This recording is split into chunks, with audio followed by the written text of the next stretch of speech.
in the void. Maybe we can add some really quick. Ooh, fancy. How do you move? Oh, Nice. Yeah, feel free to make yourself at home. thanks. I feel it's a very cozy atmosphere. Thanks. How's it going? It's going well. Just did a lot of cleaning my room today. What about you? Yeah. Pretty much the same. Actually, my room's really messy right now. Fair. But yeah, John's decorating. Yeah, we're just sort of. Is there a webcam option here? No, it's only audio. That's kind of cool. Yeah. Mm-hmm. Anyway, yeah, John came and we just talked about how we both wanted to start a school, I think. Isn't that right? Yeah. My girlfriend was doing a lot of these like writing workshops, and I was like, there needs to be one of these for like the web and what I teach at Parsons and what Laurel teaches at Yale and stuff, and was thinking we could try to do something a little differently than our classes at school. So yeah, we just started. Yeah. And we first just had the idea for a school, and then, I don't know, eventually just one day John came up with the name Fruitful School, right? Mm-hmm. Yeah, it was based on this diagram. We can maybe send it to you if it would be useful, but yeah, it was this diagram meant to like talk about publishing, and we sort of hijacked it to talk about the web. And it was just like it was like a Venn diagram of fruit, but I just liked the way it looked. And I used it for my students, but I thought we could sort of use it as a motif for our school. And it was just kind of nice to bring fruit every class and stuff. Mm-hmm. Yeah, and the diagram is specifically about artist books, and it's trying to talk about how there are lots of different types of artist books. Like some are more like art, and some are more like literature, and then some are actually more of like objects. And so we just replaced the word books or with websites. And so it kind of talks about like the world of artist websites is actually pretty expansive. It's not just, an artist who has a website. It could also be an artist who has a website that's like a tool or, I don't know, an experience, kind of thing. I wonder if that will work because she doesn't have the password, but maybe we could just save it.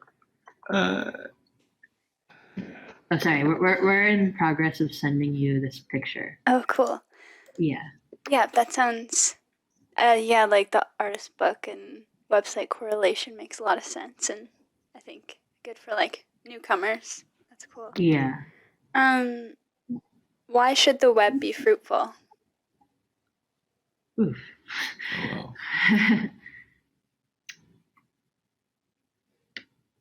We have a whole application for our various grants that we're doing. We can right.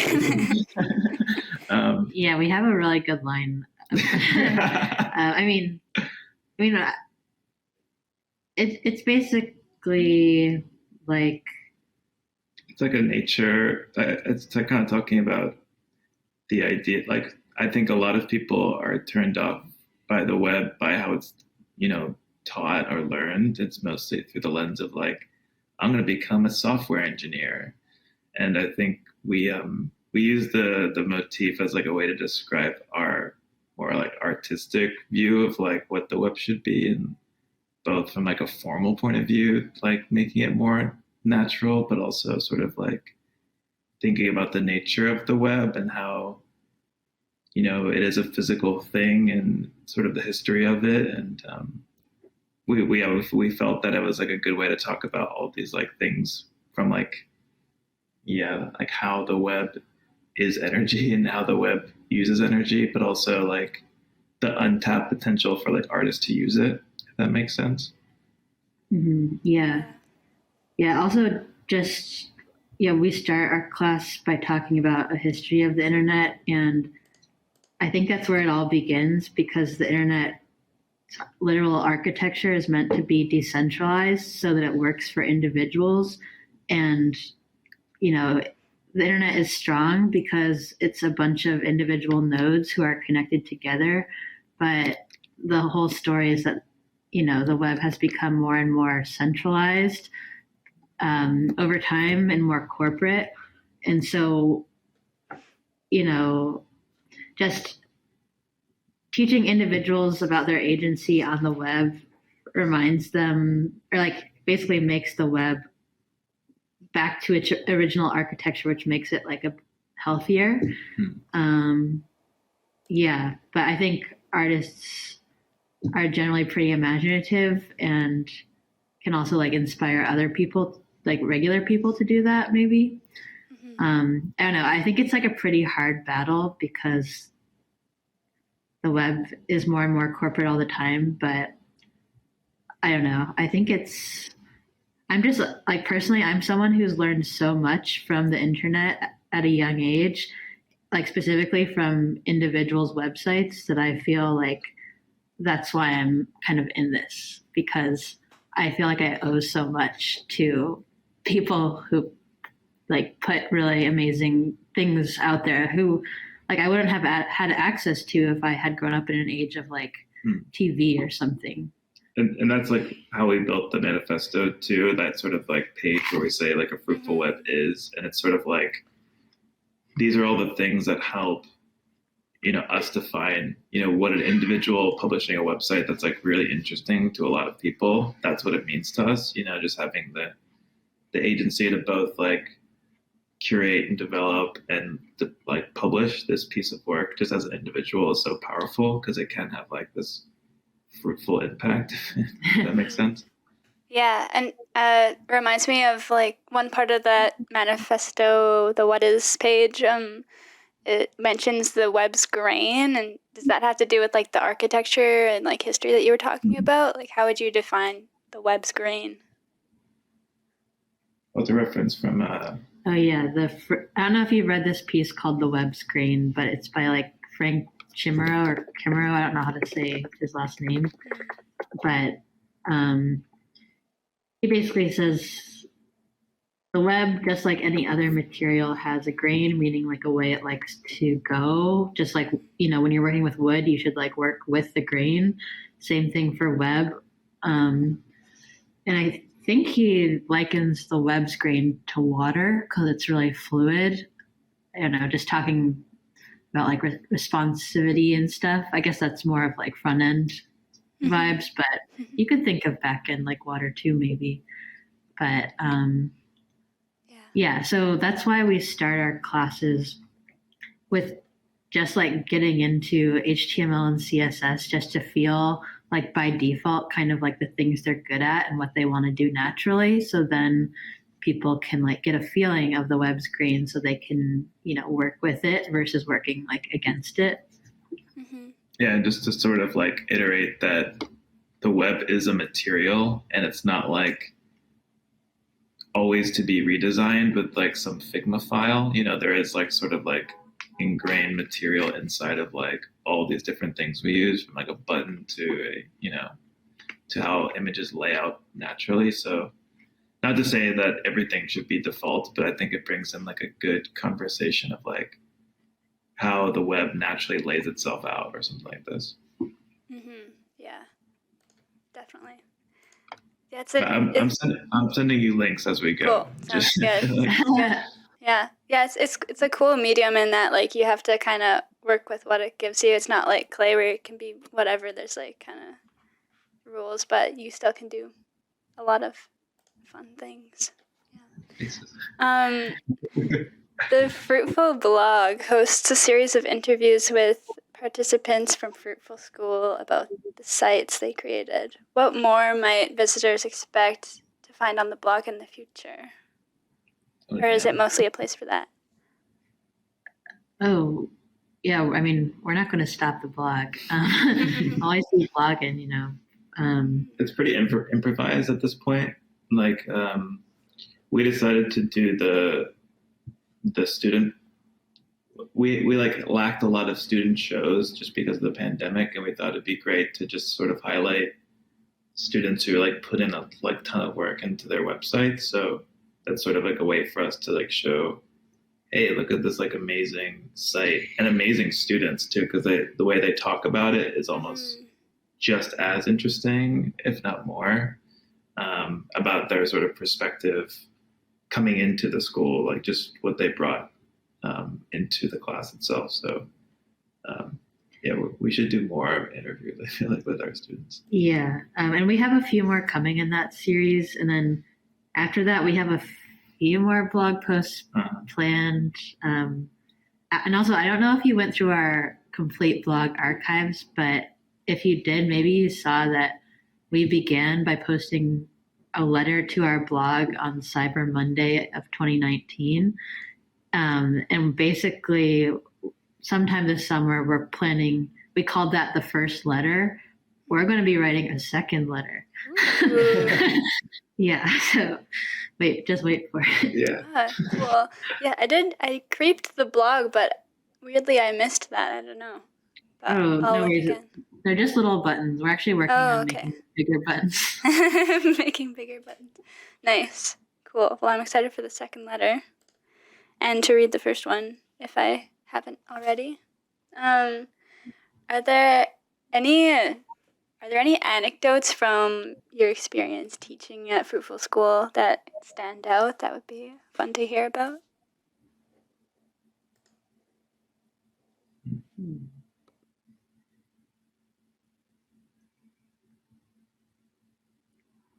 We're thinking. I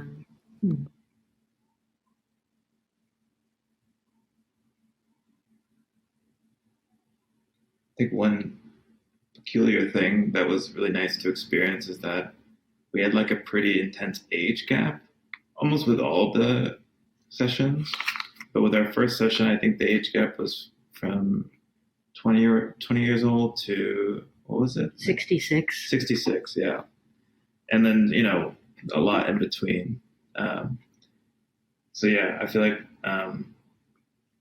that was one thing that we took away from it. That was pretty interesting, that a lot of different kinds of people would take the class. And not just people our age, if that makes sense. Yeah. Yeah, that's really neat. And I also really liked, the first one was just so memorable, probably because it was in person.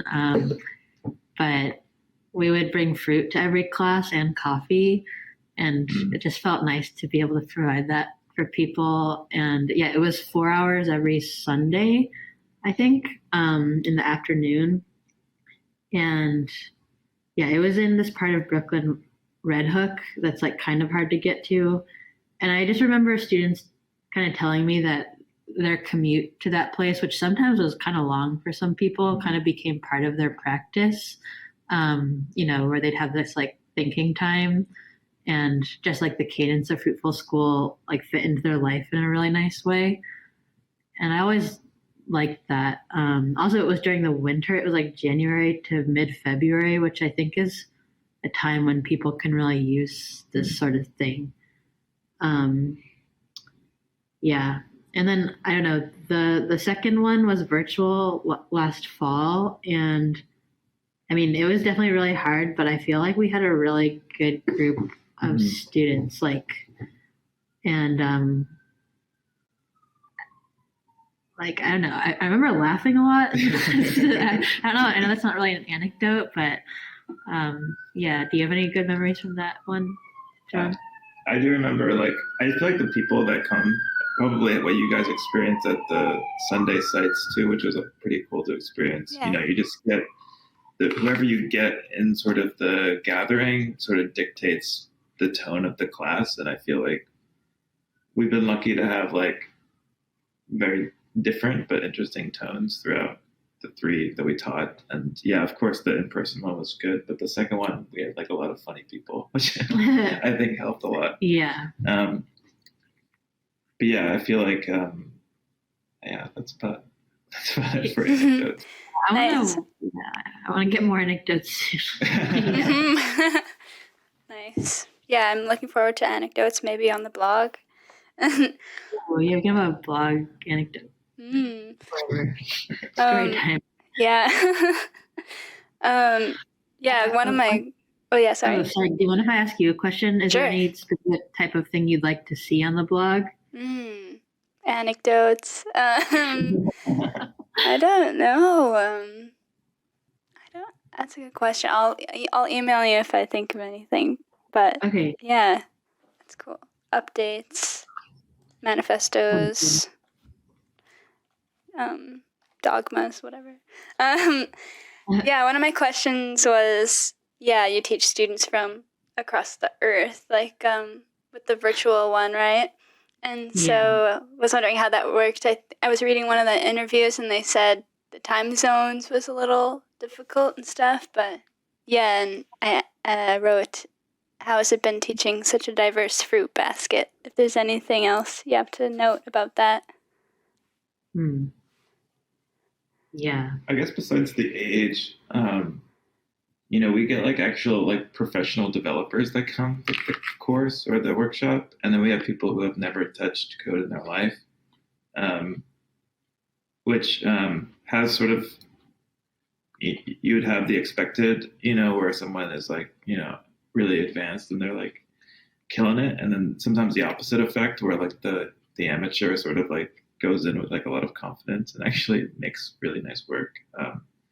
But yeah, I feel like the different skill levels also, we've been sort of describing it as like a self-teaching mechanism among the participants, where like people's different skill levels sort of teach each other, if that makes sense, through their work.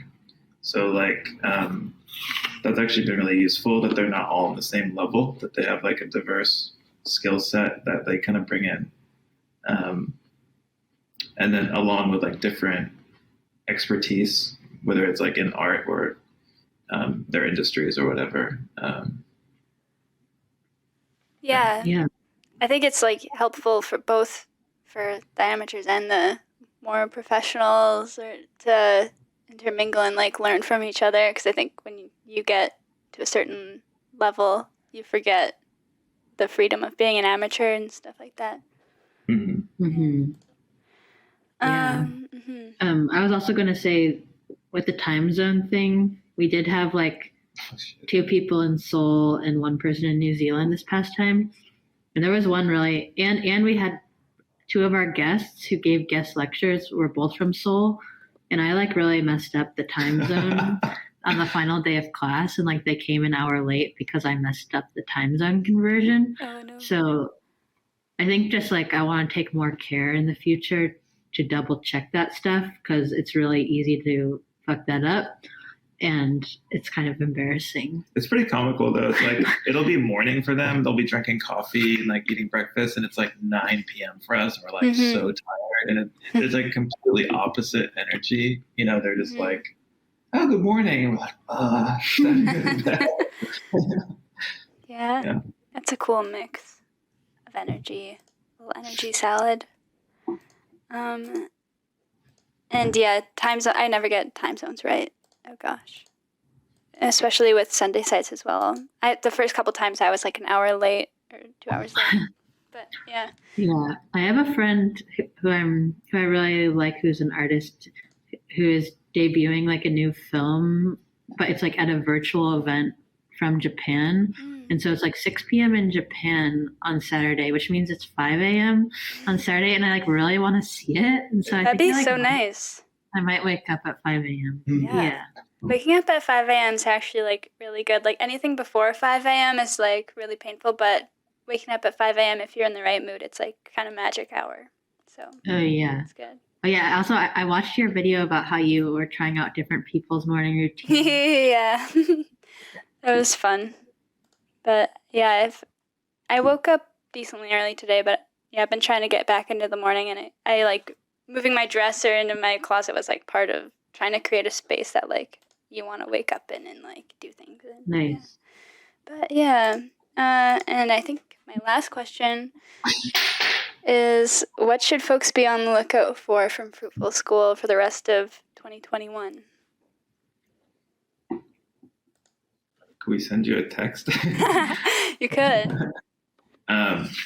We're kind of like doing the same thing, but also changing a lot of things. We're sort of creating a foil class to what we've been doing.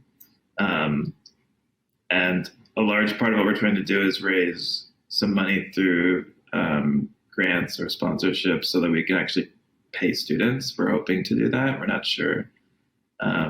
This is sort of like the phase we're going through. But we're also, our workshop is 6 weeks long, which is like very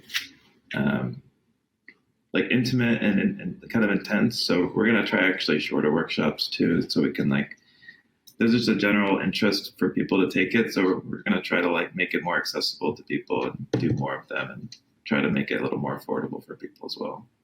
Sweet. Yeah, I was looking at the guides section, the little guides button. And that button will be changing soon. Oh, yeah. That's exciting.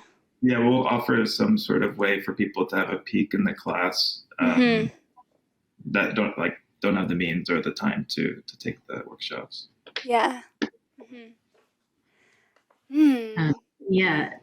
Since I've been teaching for a while, I'm always interested in new ways of teaching.